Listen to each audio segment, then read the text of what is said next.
hasratku, rinduku, memuji, memuliakan. Shalom Bapak Ibu dan Saudara yang terkasih di dalam Tuhan kita Yesus Kristus. Ada satu ayat di dalam Alkitab yang telah menimbulkan pertanyaan yang membuat kita sedikit bertanya-tanya apa maksudnya ayat ini. Nah, ayatnya ada di dalam Lukas pasal 16 ayat yang ke-9. Saya akan bacakan ayatnya bagi kita. Dan aku berkata kepadamu, ikatlah persahabatan dengan mempergunakan mamon yang tidak jujur, supaya jika mamon itu tidak dapat menolong lagi, kamu diterima di dalam kemah abadi. Ini adalah perkataan Tuhan Yesus di dalam perumpamaannya. Lalu kemudian di akhir dari perumpamaan itu dia mengatakan ayat yang barusan kita baca tadi terhadap para pendengarnya, terhadap orang-orang yang dia sedang ajarin. Yang menjadi pertanyaannya, mengapa Tuhan menyuruh mengajarkan supaya mengikat persahabatan dengan mamon yang tidak jujur, dan lagi bagian terakhir disebutkan supaya jika mamon itu tidak dapat menolong lagi, kamu diterima dalam kemah abadi. Apakah mamon ini bisa mempengaruhi, bisa membuat orang masuk ke dalam surga? Dan juga mengapa Tuhan menyuruh kita mengikat persahabatan dengan mamon, di mana mamon ini dikenal sebagai yang tidak benar, yang tidak jujur. Kalau kita perhatikan perikop dari ayat yang sedang kita baca ini adalah perumpamaan Tuhan Yesus tentang bendahara yang tidak jujur. Jadi kisahnya seperti ini. Ada seorang bendahara ketahuan sama tuannya bahwa dia menghambur-hamburkan harta dan kekayaan tuannya.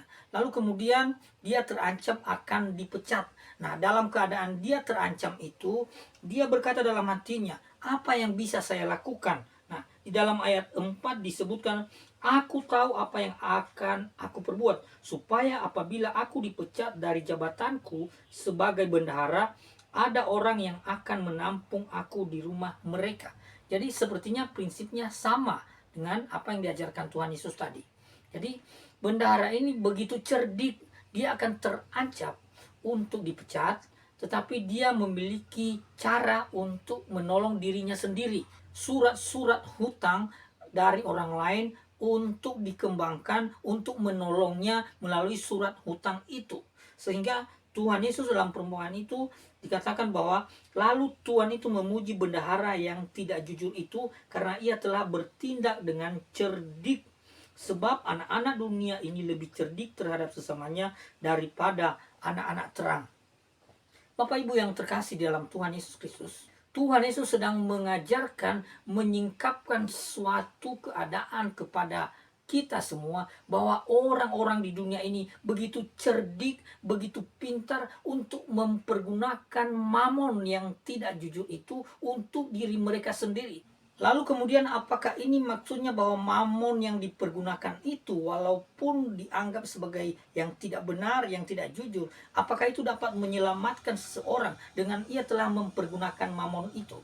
Tentu saja tidak, jawabannya tidak. Tetapi selayaknya mamon itu bisa dipakai untuk pekerjaan Allah. Saya akan bacakan salah satu tafsiran yang saya anggap memiliki komentar yang begitu baik berhubungan dengan ayat ini. Disebutkan dalam Lukas, Tuhan menunjukkan bagaimana orang-orang duniawi bersikap bijaksana dan cerdik terhadap sesamanya dengan tujuan-tujuan pribadi mereka sendiri, menunjukkan energi dan kebulatan tekad untuk melaksanakan rencana-rencana dengan alasan mencari keuntungan bagi diri mereka sendiri.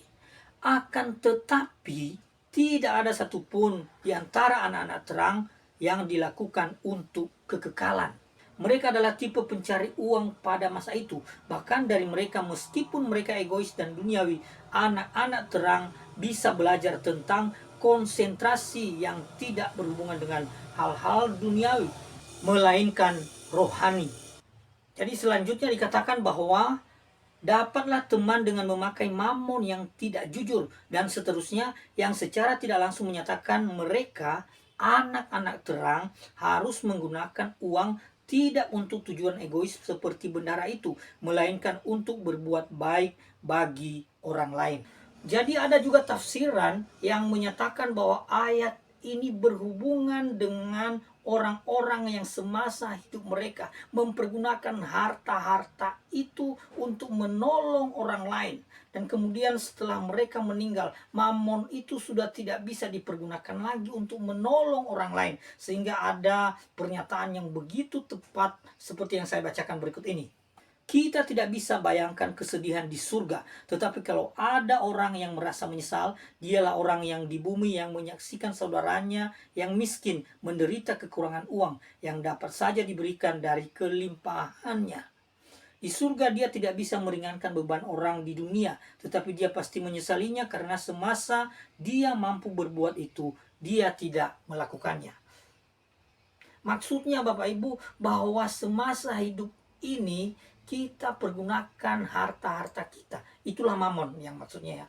Harta-harta walaupun uang itu dianggap sebagai sesuatu yang tidak jujur, yang tidak benar. Itu bisa dipakai untuk menolong orang lain, mendukung pemberitaan Injil. Itu bisa dipakai untuk membawa orang kepada Tuhan.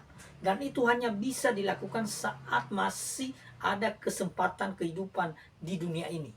Setelah di surga, mamon itu tidak bisa menolong lagi. Dan kita diterima di kemah abadi. Bahwa hal-hal yang kita perbuat telah memberikan dampak yang luar biasa bagi pahala kehidupan kita di surga kelak. Melalui mamon yang tidak jujur itu. Jadi ini pesan penting dalam hidup kita sebagai orang-orang percaya Bapak Ibu.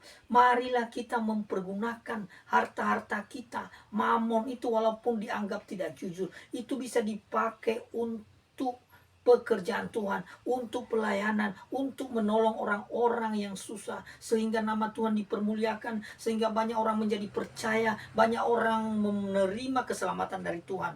Hanya dengan mempergunakan dukungan dari mamon-mamon itu. Dan itu semua kita dapat lakukan selama masih hidup di dunia ini. Setelah kita kelak di surga, mamon itu tidak bisa dipergunakan lagi. Kira-kira demikian ulasan singkat, penjelasan singkat tentang ayat ini Bapak Ibu. Biarlah hidup kita ini untuk memuliakan Allah. Mempergunakan harta-harta, kesempatan yang kita miliki untuk mengembangkan pekerjaan Allah di dunia ini. Tuhan Yesus memberkati kita. Amin. Hidup hasratku, rinduku, memuji, memuliakan, berjalan bersamamu selamanya.